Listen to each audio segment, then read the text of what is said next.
Peter. Green, if the president's confident that the Congress is going to pass the necessary funds to continue providing aid to Ukraine, why is there the need to have discussions about an alternate vehicle to provide that funding? I'm not going to get beyond or go beyond what the president said. That's not going beyond. That's going behind. That's things that have I'm gonna let the president speak to this. He said he's going to give a speech on Ukraine. I'm going to let him speak to it. I'm confused because the president, we said here that the president was confident that the aid would continue, but today the president himself conceded he was worried about that. Can those two align? I think he's confident, and I just dealt with this. I'm happy to repeat myself.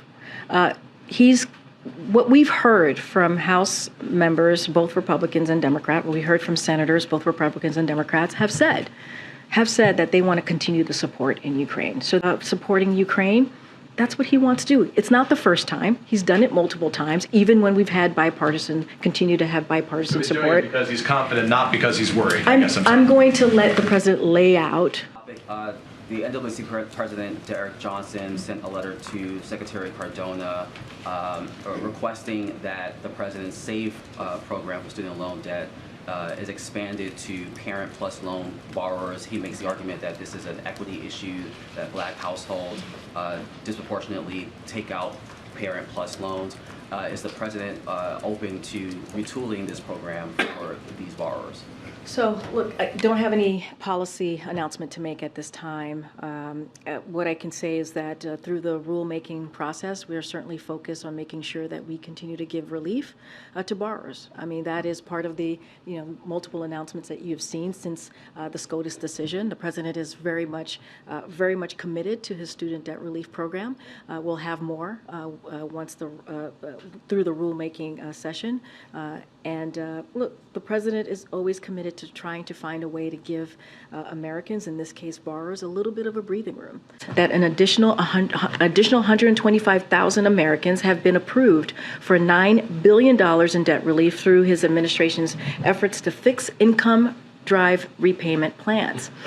To date, the Biden administration has canceled more than $127 billion in debt for nearly 3.6 million student loan borrowers. Under President Biden's leadership, this administration continues to work to open an alternative path to provide debt relief to as many student borrowers as possible, as quickly as possible. So if someone like Jim Jordan, who has said he's against moving an aid package to Ukraine, is elected speaker, does the White House believe they can still get more funding through?